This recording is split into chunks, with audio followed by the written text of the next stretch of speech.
children, all the children from all the different countries and their sweet, beautiful faces. And one of my favorite photographs I have of Jade and Dylan, my first two grandchildren, one was 7 and one was 5. And one of my favorite pictures is they were making fun of Grammy, and they were sitting cross, legged like this, and they had their fingers up like this, and they had their eyes closed. They were going Om, and I took the picture, and it's still on the refrigerator. But it reminded me of this video.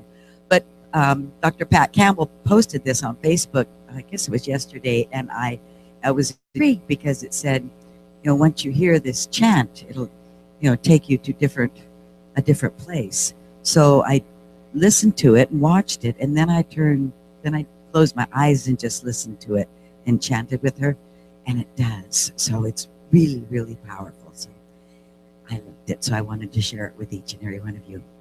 So good evening and welcome to Wednesday's Wisdom, Practicing the Presence. My name is Judy Chapman, and I am one of the assistant ministers here at the Center for Spiritual Living in Capistrano Valley, San Clemente. I keep wanting to say San Juan Capistrano, but old habits are hard to break. But here we are in beautiful San Clemente. So it is my delight to welcome you tonight. I have a wonderful program for you. And we're going to start tonight like we start everything, with prayer. So we're going to have a chant, and it's Melissa Phillips, and it's I Am Remembering. And we'll start with that, and then I'll open the service with a prayer.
And as we join together in this united field of pure loving God consciousness, we do remember. We remember, we recognize that there is only one presence, one divine love, one awesome magnificence, one creative intelligence. This one, this spirit, this God is everywhere present at all times. Therefore, it is right here, right now in this very room. For each one of us is the sacred activity of this beloved energy. We are the vitality. We are the compassion, the kindness, the experience of God.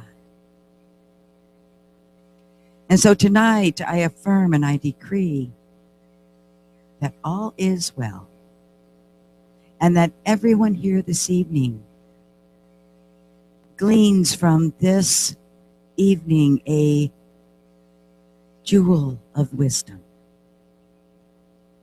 of inspiration, of something so valuable for them to take home tonight.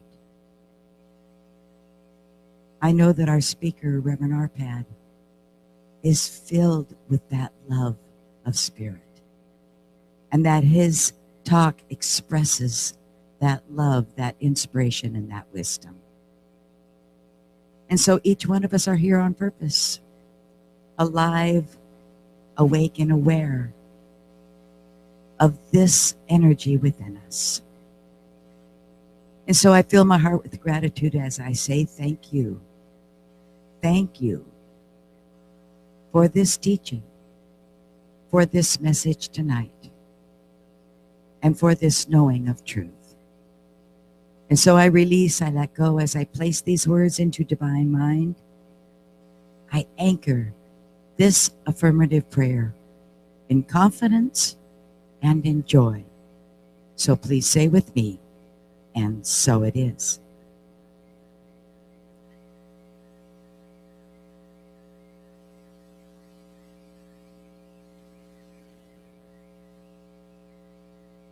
In ancient times, a king had a boulder placed in the roadway. Then he hid himself and watched to see if anyone could remove or would remove the large rock. Some of the king's wealthiest merchants came by and simply just walked around it. Many loudly blamed the king for not keeping the roads clear. I mean, after all. But none did anything about getting the stone out of the way. Then a peasant came along, carrying a large load of vegetables. Upon approaching the boulder, the peasant laid down his burden and tried to move the stone. And he was straining and pushing, and he finally succeeded.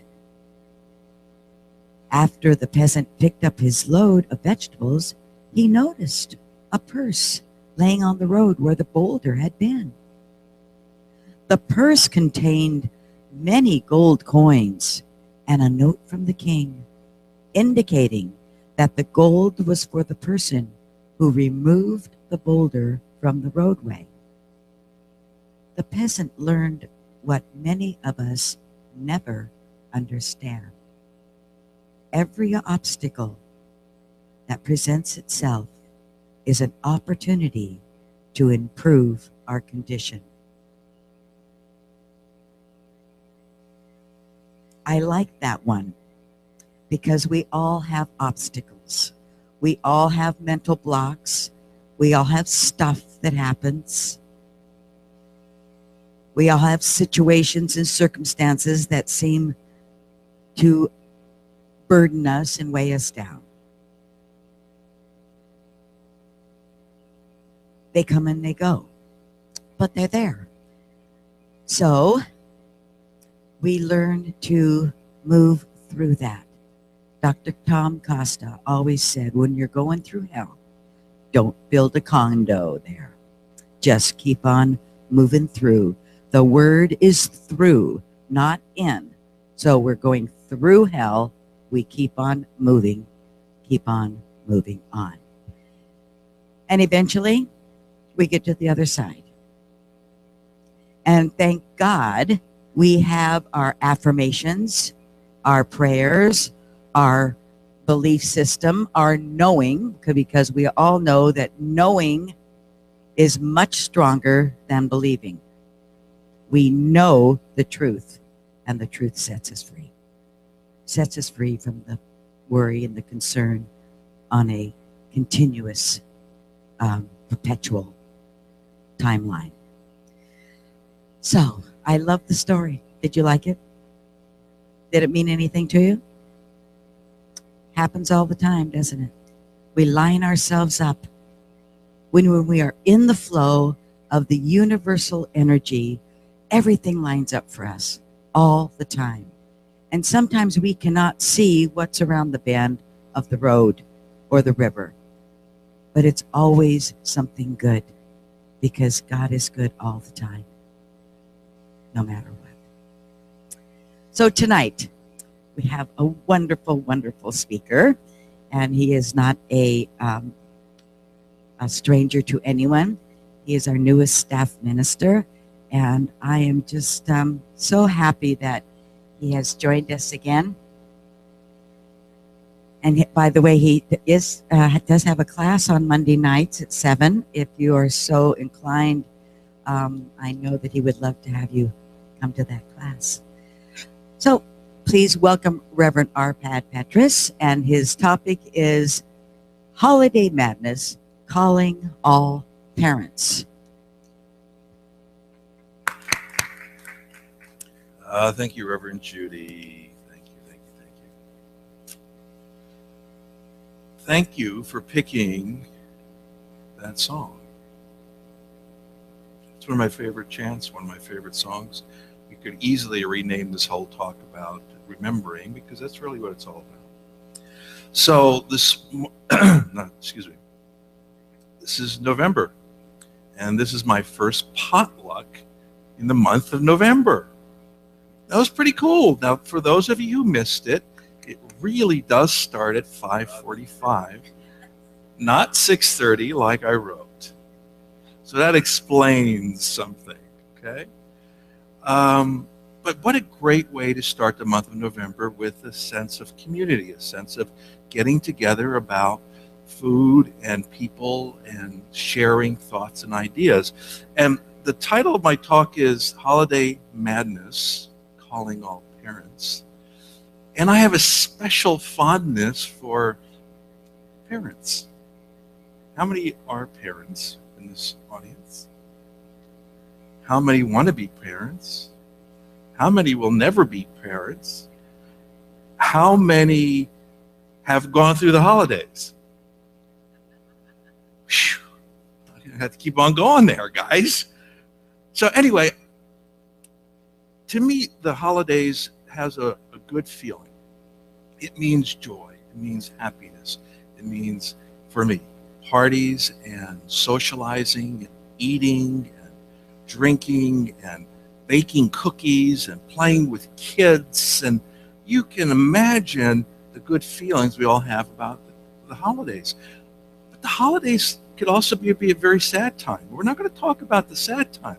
We're going to talk about the good times. Because something happens to us during the holidays where we lose our freaking minds. You know what I'm saying? We forget who we are. Now, who do you think you are?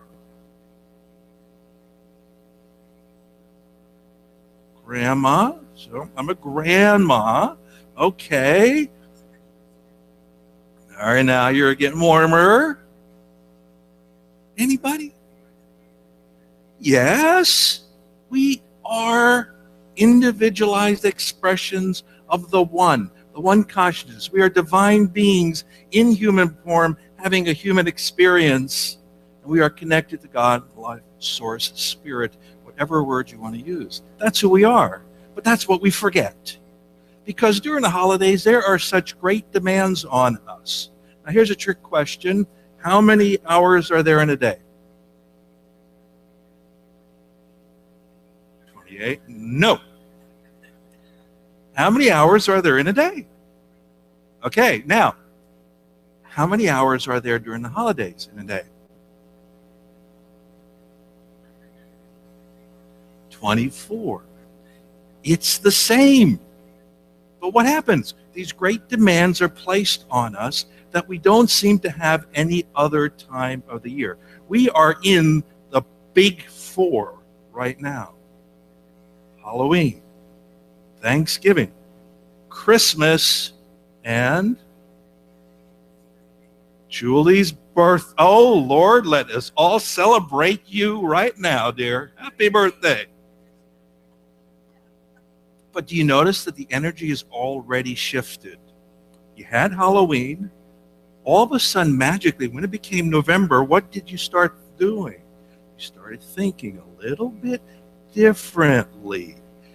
What's Macy's doing? What's Walmart doing already? They're advertising to let you know when you can begin to shop at the best possible prices. They're telling you November 1st that on Thanksgiving Day, you can begin your shopping. The energy gets ratcheted up. It gets crazy. It gets way out of line because we forget who we are. So I'm going to share a true story that happened. This happened when my kids were little. And if you've ever been a parent, the scenario usually goes like this. When you have little kids at home, you get up early, you get them ready for school, you drive them to school, you go to work, come home, you have dinner, you help them with their homework, then you say hi to your mate, and then you continue to do more things. Then you put them to bed, and it's usually like 9 or 10 o'clock at night, right? And then you're really tired. And then you want to go to bed. So I remember it was September, early September, and I'm sitting in my grandmother chair. It's really called a grandmother chair because it's wider. So you can get 1.5 to 2 people. The grandmother and the little kids. So it's a nice, wide, comfortable chair. And it's 9 o'clock at night. So I finally, after a long day, I sit down in my chair and I close my eyes. Before I realized it, I started dreaming. Bam! I started thinking about Halloween. And I started thinking, what's my son going to wear this year? Is he going to change his mind the last second before he walks out that door like he's done the last 2 Halloweens in a row? And now we got to come up with a different costume? Bam! I start thinking about trick-or-treat candy. Should I get healthy stuff? Is there going to be some weirdo come to my door? Do I need to buy more lights? Bam! I start thinking about Thanksgiving. What? You want me to cook for 20? Okay. I can do that. Should I make turkey? Or should I make that really nice roast rib beef with the garlic and the rosemaries? Now, if I sit this person next to that person, they are not dating anymore. So do I need to get more lights for Thanksgiving? What kind of decoration should I get? What are we going? Bam! Then I'm going to New Year or Christmas. And I'm hearing, what? You want me to cook again for Christmas? I said, no. And then I'm thinking about toys. And then I'm thinking about, bam, New Year's Eve. And I finally said, stop! I said, stop. My mind took over my life. Now, I was convinced that I was, for hours, dreaming about all this thing. I look at my watch, it's 9:01. All of that anxiety happened in 1 minute. My mind was sabotaged. I was not a good gatekeeper for my thoughts because my mind wanted to run my life. I know the purpose of my mind. What is the purpose of my mind? It is to be my servant, not my master. Your mind has a purpose. If the stove is hot and you put your hand over it, that's what it's for. If you're a parent and you see your kids running into the street, you're going to say, stop, danger, right? Our mind has a purpose. But when our mind wants to take control, all bets are off. And that's what happens to us during the holidays, is it wants to rule us in every possible way. And it wants to make choices for us that are not in our higher good. So as I was sitting in my easy chair, I realized that I can control my mind. But I have to do things. I have to practice some basic principles.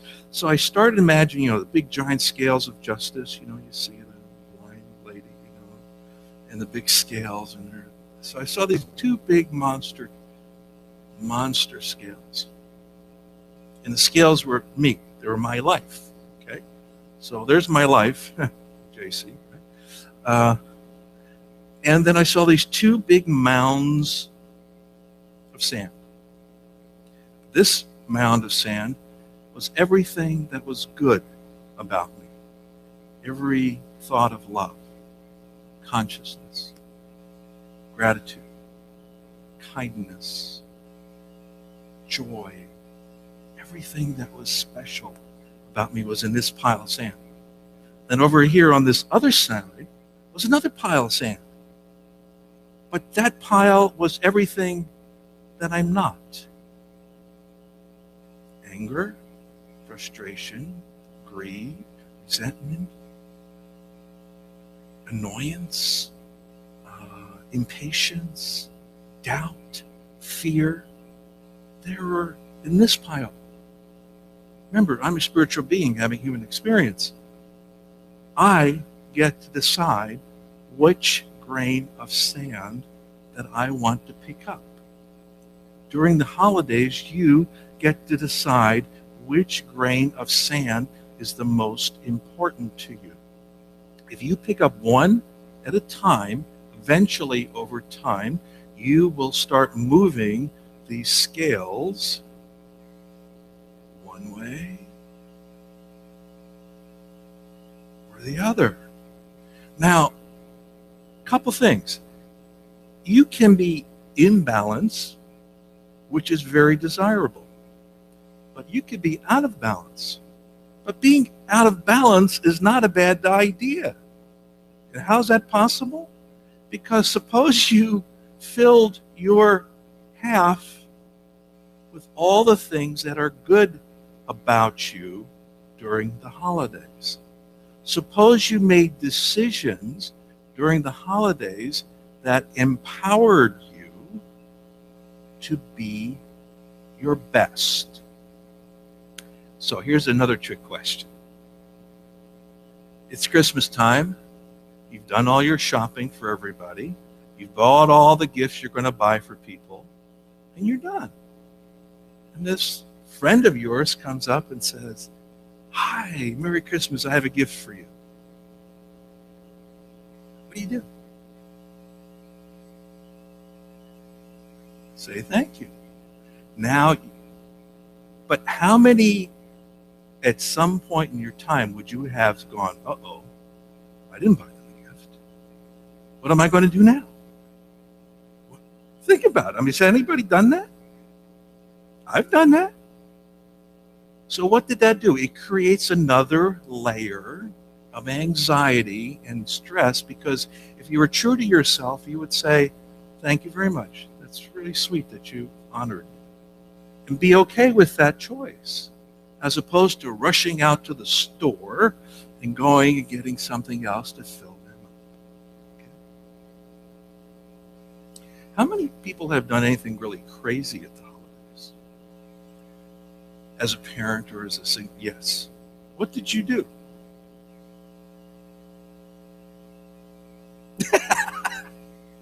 It depends on what year.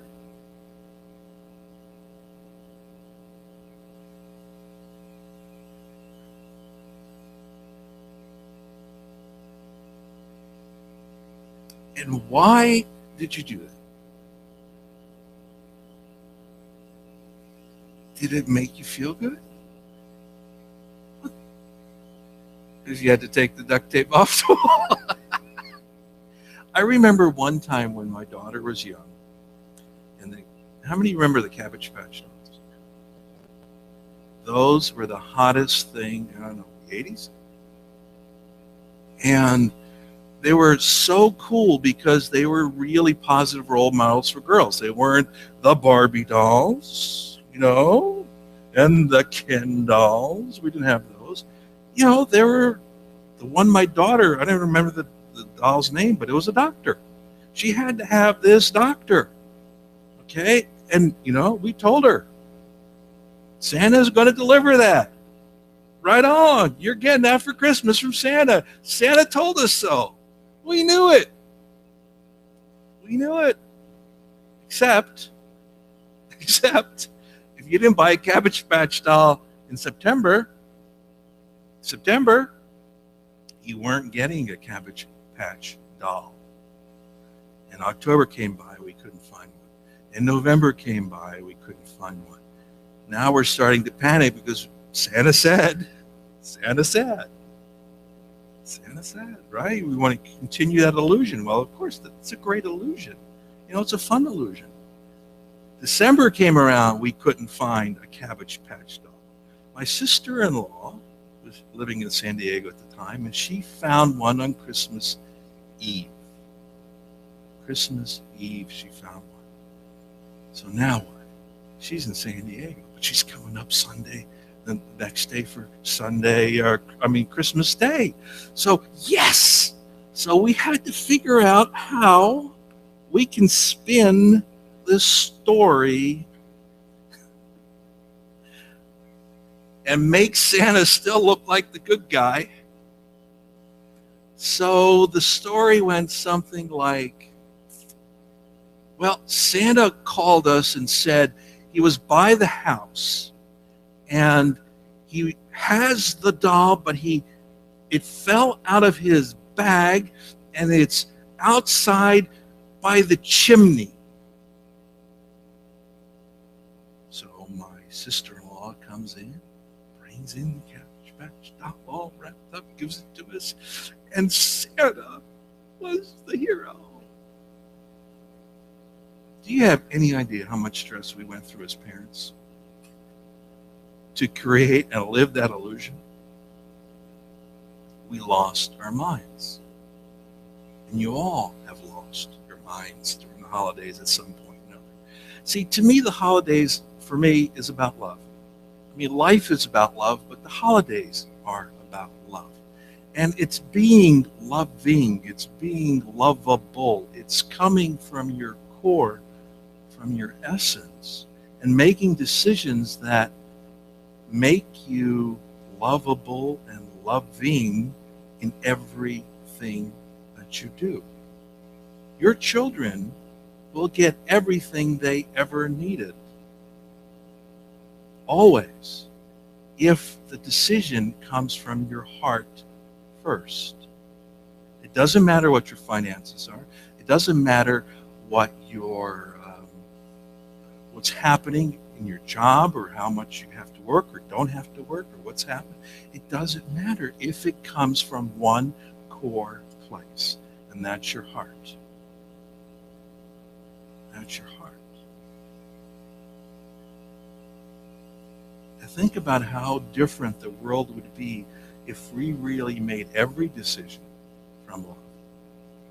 And if ours our number one go-to place, not our second or our third or our fourth, you'll still be able to go to every party that you can imagine. You will be able to find the perfect gift that you want for your kids, no matter what. You will be able to socialize and cook and bake and have a magnificent time if you come from love all the time.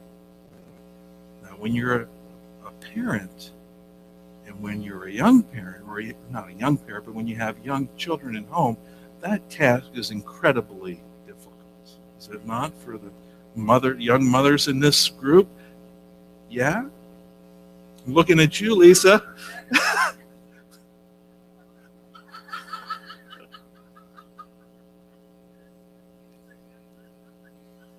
Well, I phrased it incorrectly. But what are the special, unique challenges that you have, if you want to share, that you wish you could undo or redo or have a do-over?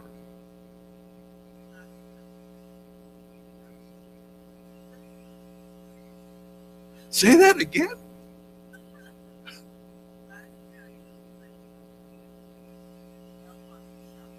Okay, you got to give me more than that, sister. I don't know what that means.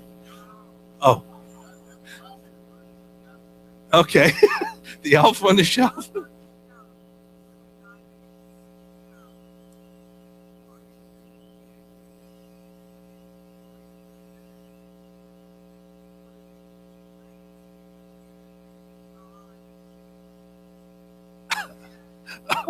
This is great. Wow, nice.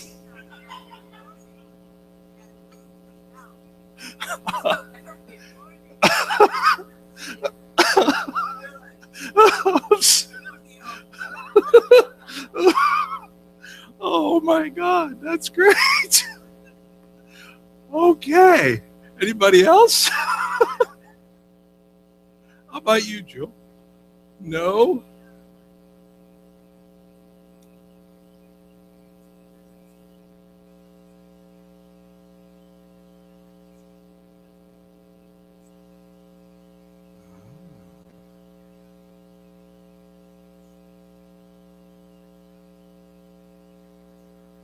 So how does that stress you out?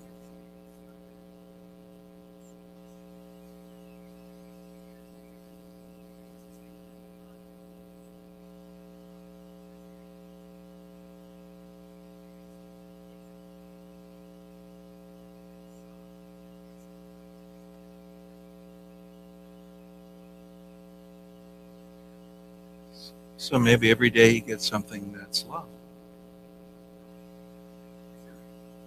No, but that is your teaching moment.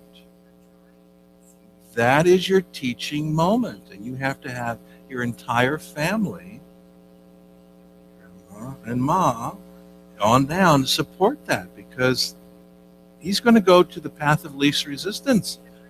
And if grandma says, well, here's a little,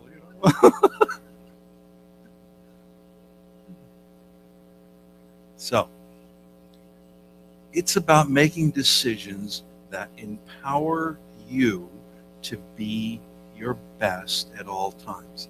So we're going to do a meditation of love. Okay? If you're willing to join me, that would be great.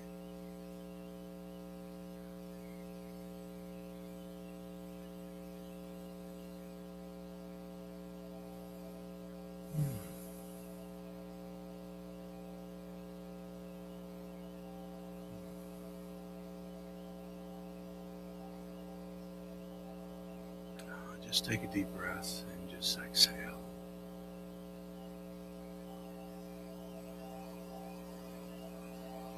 And go within.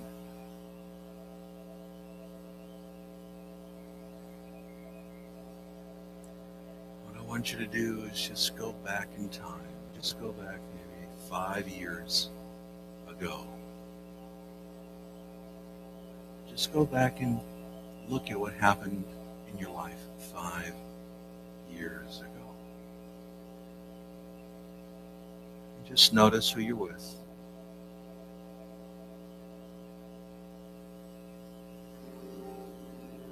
How did that make you feel?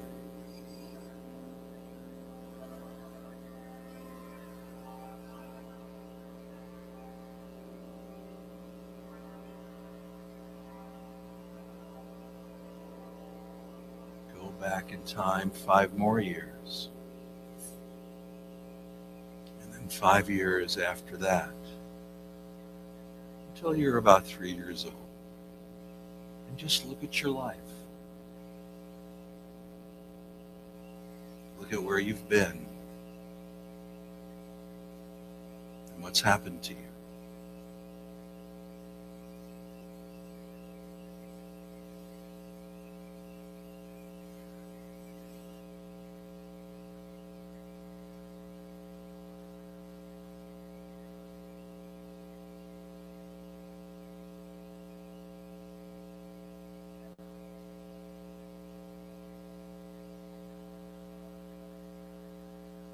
now you're age 3, and you may not be able to remember what it was like to be age 3, but just imagine what's going on in your life at the age of 3. Little child, an infant baby.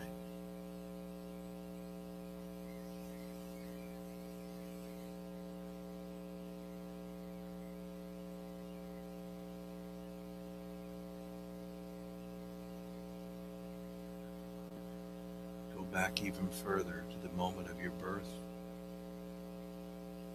As you entered this world, as you came out, and looked around.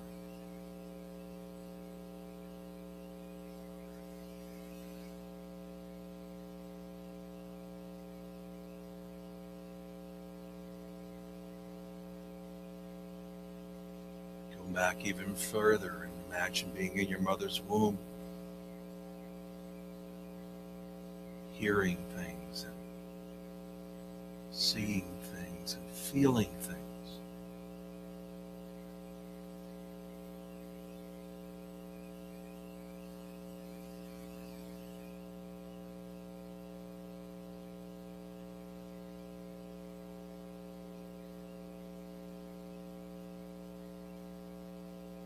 Go further back in time to your moment of inception.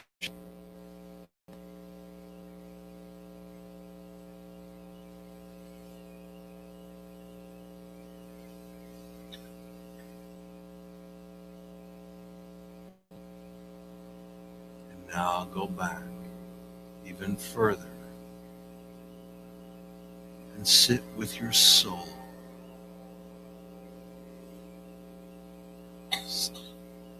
Sit with your spirit. Sit with God.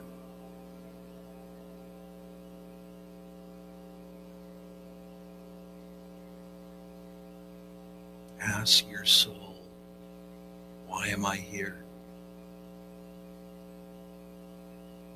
What is my purpose? Why did I choose my parents?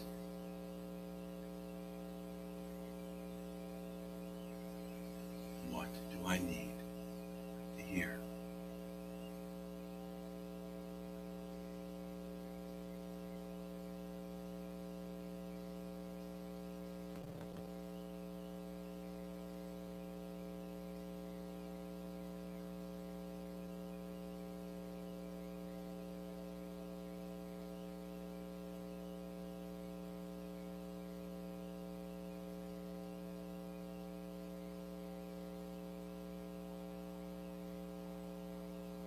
Take Spirit's hand and move forwards. Move towards this lifetime.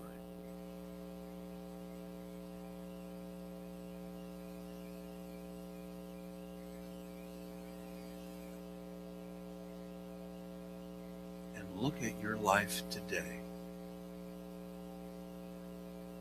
Look at everything that is good about you.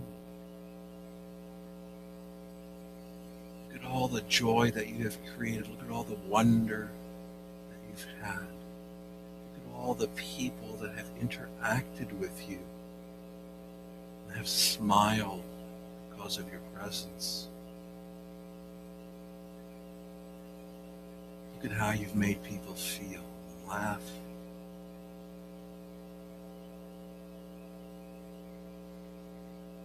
Look around you. You are that gift.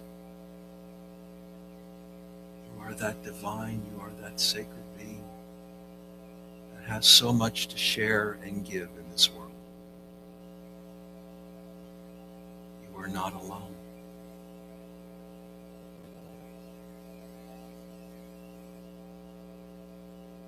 Know that when you speak from your heart, and you speak your truth, and you speak your wisdom, the world will pause to listen.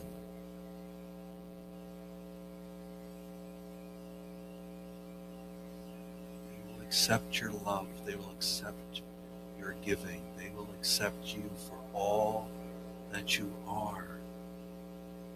every part and parcel of your being is waiting to be expressed and to be received.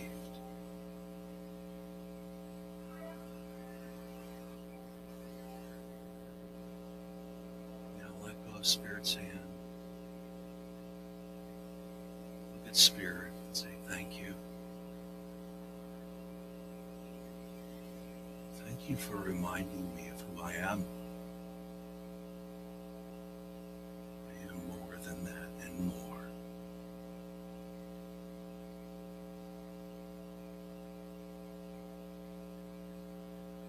And then when you are ready, please return to this room, fully awake, alert, and present. 3, 2, and 1.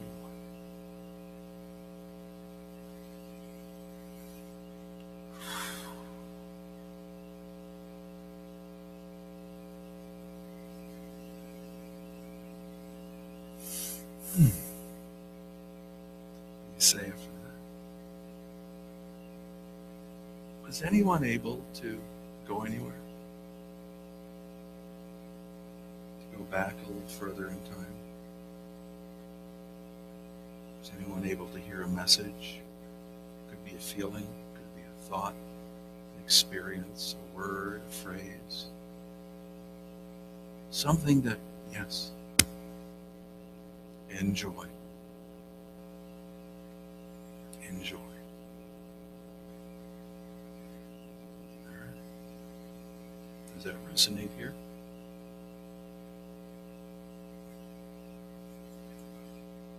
So you need to learn to enjoy.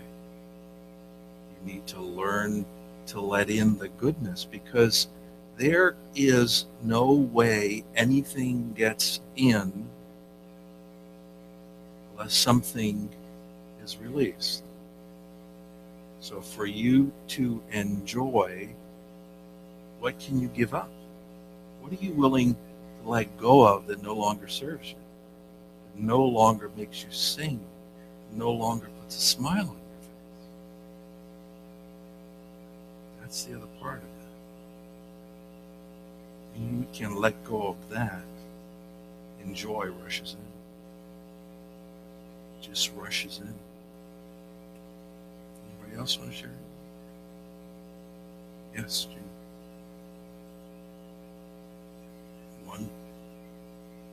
Oneness and connectedness from beginning to end. Nice. So what does that mean for you?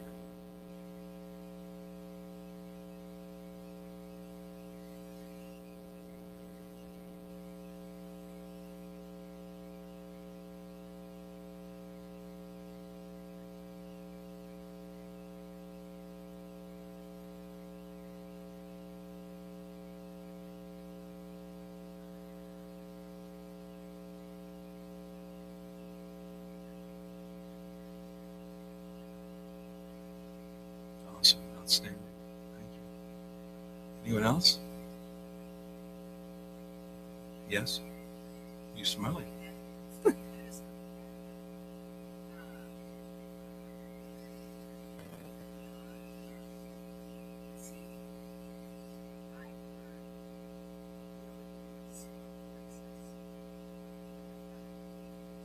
Really?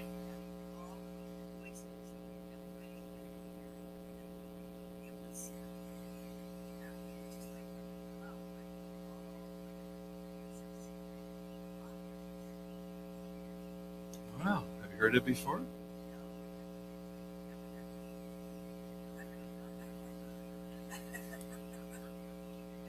Wow. You can have fun with that, because, we are all one, and there are millions and billions and trillions of things out there, right? And if it's all energy and it's all God and it's all consciousness, and you heard a cacophony of wisdom, wow, we should touch you before we leave. Yeah. Now, was anybody saddened by the meditation that really brought up bad feelings and memories? The idea is to trust yourself, to know that you have so much to give. No matter what crap you've gone through, no matter what struggles you're going through, the core of you is perfect, whole, and complete. The essence of you is always there. Your job is just to remember who you are, not what you're not. Remember who you are. And go from that place in making decisions. If you go from that place, I promise you, your life will be different because it can't be any other way. And so it's. Reverend Judy, your turn.